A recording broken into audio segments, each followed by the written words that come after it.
건보료인데 건보료 날벼락에 건보공단 몰려가는 은퇴자들. 여러분 건보료의 기준이 되는 게 이제 소득이 있고 자산 상태 있잖아요. 그래서 자산 상태는 우리가 여러분 등기로 가지고 있는 자산이 여러분 뭐 있어요? 등기로 가지고 있는 자산이 여러분 차하고 집 아닙니까? 차하고 집이죠. 차하고 집, 그쵸? 우리가 뭐 금부치 가지고 있는 걸 나라가 어떻게 알아? 텔레비전 큰 거 가지고 있다고, 텔레비전 큰 거 가지고 있다고 나라가 어떻게 알아요? 그러니까 오로지 차하고 차, 그리고 부동산, 그쵸? 집하고 땅, 이렇게 등기부등본으로 우리 국가에다가 나 재산 이만큼 있어요라고 국가가 파악할 수 있도록, 그리고 내 재산임을 보증받을 수 있도록 우리가 공개해 놓은 거, 그거를 가지고 이제 그 소득과 이렇게 결합을 해서 건보료를 책정을 하는데, 그래서 올해부터 법 개정에서 월세 소득 있으면 건보료 대상 포함된다. 그래서 이제 월세 소득 관련돼서도 이제 이거를 편입을 시켰는데, 근데 이렇게 바꾼 거에서 보세요. 건보료 한꺼번에 이렇게 오르는 게 말이 됩니까? 자료를 못 믿으면 어떻게, 그러니까 여기서 이제 중첩돼서 집값도 오르고 월세 소득도 잡히고, 그래서 여러 가지 콤비네이션이 되면은 건보료가 퍽 뛰는 사람들이 있는 거죠. 그래서 건보료가 평균적으로 9% 올랐다고 합니다. 그래서 고성이 오갔다 할머니가 이제 막 화를 냈다는 건데, 여기서 보면 이제 여기서 당초 면제했던 2천만 원 이하 금융 임대 소득에도 지난달부터 건보료가 부과됐다. 여러분 그러니까 우리가요, 뭐 건물주라고 간물주라고 해서 여러분 큰 돈 버는 사람들만 있는 게 아니라, 노후로 이렇게 뭐 오피스텔 한두 개, 뭐 원룸 요런 거 한두 개 가지고 노후 대책으로 그 임대소득 이렇게 하신 분들이 있잖아요. 근데 그 분들 중에, 그러니까 그런 분들이, 그러니까 임대료 받아봐야 1년에 받는 임대료가 이게 2천만 원이 안 넘는 뭐 이런 분들이 있는데, 여기서 보면 당초 면제했던 2천만 원 이하 금융 임대소득에도 지난달부터 건보료가 부과됐다. 그러니까 은퇴 후 90에서 140만 원 정도, 여기가 이제 140만 원이 넘어가면 이제는 2천만 원이 간당간당하니까 여기 140만 원 정도 얘기를 해놓은 거죠. 거기다가 그게 여러분 그렇게 돼 있어서 월세를 받는 거에서, 월세 받는다고 조금이라도 해서 2천만 원 넘는다고, 그러니까 2,999만 원하고 2,001만 원 사이에서 여러분 엄청난 차이가 발생하는 거죠. 건보료 부과 대상이 되는 데다가 그 원천인 집값 뭐 기타 등등 다 오르죠. 그러니까 지역과 건보료 부과 기준, 아파트 가격이 급등했고 정부가 공시지가도 큰 폭으로 끌어올렸다. 아파트 가격이 오른 데다 공시지가 그러니까 두 가지 축인 거예요. 동시지가 오르고 임대 소득에 대해서도 부과라고. 그러니까요, 여러분.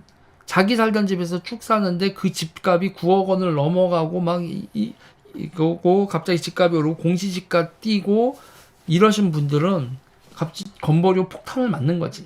그래서 여러분 보면 평균 9%, 인상률이 9%, 문제는 평균 9% 올랐으니까 많이 안 올랐을 거다라고 생각을 할 수 있으나, 자, 보세요. 가입자 중 47.6%는 보험료 변동이 없고 18.9%는 내렸다. 그러면 평균 9% 오른 게 어떻게 돼요? 33.5%가 이 9% 오른 거를 다 감당했다는 얘기 아니야. 33.5%의 건보료를 올려서 평균 인상률이 9%라는 얘기는, 평균 인상률이 9%인데 47.6%는 안 올랐고 18.9%는 내렸으면 33.5%가 이 오른 9%를 다 감당했다는 얘기 아니에요. 훨씬 많이 올렸다는 얘기죠. 그리고 이제 국민건강보험, 이게 민원인들이 승질을 내고 오니까, 아니 이 공단 관계자들은 무슨 죄야. 그래서 민원 스트레스로 병원에서 약을 타먹는 직원들도 있다. 고객님의 예상 대기 순번은 97번째다. 그러니까 갑자기 사람들이 이게 뭐야. 무소득자도 공시가지 급등 인상. 건보료를 부과한다. 건보료를 대하려면 정부가 가입자들의 재산과 소득을 모두 고평가하는 방향으로 정책을 결과다. 우선 주택 공시가격이 크게, 그래서 여러분 주택 공시가격이 뛰면은 세금이 40 몇 가지가 오른다고 그랬잖아요. 주택 공시가격이 오르면 우리가 세금성으로 내는 돈이 40 몇 가지가 오른다고 했는데, 그 중에서 이제 가장 보편적이고 피부로 와닿는 게 이건 거죠. 건보료. 지금 11월 달부터 건보료, 네, 여러분. 내년 재산세 어떨 것 같으세요? 내년 재산세요. 내년 재산세 폭탄 막는 거지. 송파나 강남 송파 서초 이쪽에 사시는 분들은 내년에 그거 뭐야 종부세 관련돼서 여러분 2천만 원대 2천만 원 이상대 세금을 그 집 2천만 원 이상대 세금을 내야 되는 분이 한두 분이 아닌 게 되는 거죠. 그런데 제가 얘기하는 게 이건 뭐냐면 그래 그렇게 해서 보유세를 그렇게 1년에 2천만 원씩 걷었다. 그러면 여러분 무슨 세금을 걷지 말라는 거예요. 그러면 상속세나 이런 거를 그러니까 보유세도 내고 보유세도 내고 거래세도 내고 상속세도 내라는 건 이건 말이 안 되는 거야.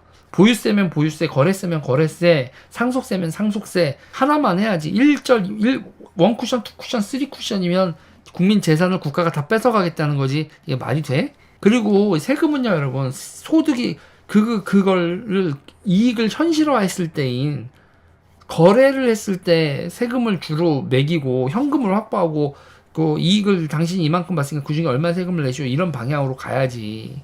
그리고 보유세하고 그럼 보유세를 올리면서 보유세를 올리고 거래세를 내리고 뭐 상속세를 뭐 폐지하든 뭐라든 서로 조율을 하면서 사회 구성원들이 동의할 수 있는 방향으로 가야지. 이거는 니네가 세금 막 쓰고 니네 편의적으로 하는 짓 아니야.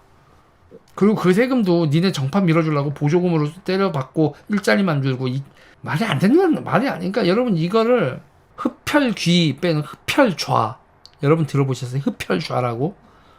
흡혈좌 피 빨아먹는 좌파에서 흡혈좌라는 얘기를 하던데 얘네들 하는 짓이요. 이게 흡혈좌지 뭐냐고. 상속세 보유세 그러니까 상속세 보유세가 이중과세가 안 되려면 거래세하고 상속세 보유세 셋 중에서 조정을 좀 해서 이중과세란 얘기가 안 나오도록 해야지. 나라가 국민 재산 뺏으면 그게 와 말이 안 되는 거야. 자유직 저소득자는 가족의 직장, 보험에 피부양자 자격이 등록될 수 있지만 소득 1,000만 원 초과의 보유주택 공시가격 그러니까 소득 1,000만 원 초과의 보유주택 공시가격 9억 원 초과부터는 피부양자 자격이 상실돼. 그리고 이 피부양자 관련돼서도 여러분 이거 좀 문제를 해야죠. 저는 이거 지금 모두 그 제도를 현실화시키고 지금 모두가 타협점일 수 있는 거로 해야지. 지금 이대로 가면 그리고 여러분 제가 더 웃긴 거 얘기해 드릴까요? 보유세 이렇게 걷으면 보유세로 인해서 여러분 어떻게 되겠어요? 집을 소유하는 메리트가 떨어지죠. 그럼 집가격이 떨어진다? 떨어질 수 있어요 지금 상황에서. 그러면 잘못하면 있잖아요. 나중에 보면 황당한 일이 벌어질 수도 있는 거지. 정작 집값 비싸다고 세금 많이 내라고 했는데 정작 집을 팔아서 현금화 시키려고 하는 순간 보니까 집이 비싼 게 아니었어. 내 집값이 16억, 17억 막 거래된다고 해서 16억, 17억에 뭐 20억 이런 거에 해당되는 세금을 냈다가 갑자기 거품 터져서 내가 집 팔려고 하는데 10억의 집을 팔아야 돼. 세금은 20억에 해당되는 거. 그럼 얼마나 억울해? 지금 얘네들은 이런 식으로 수익률을 낮추면 자산 가치가 떨어지고 그로 인해서 폭탄이 터질 수 있다라는 생각은 안 하나? 여러분 좋아요 눌러주세요. 구독 눌러주세요.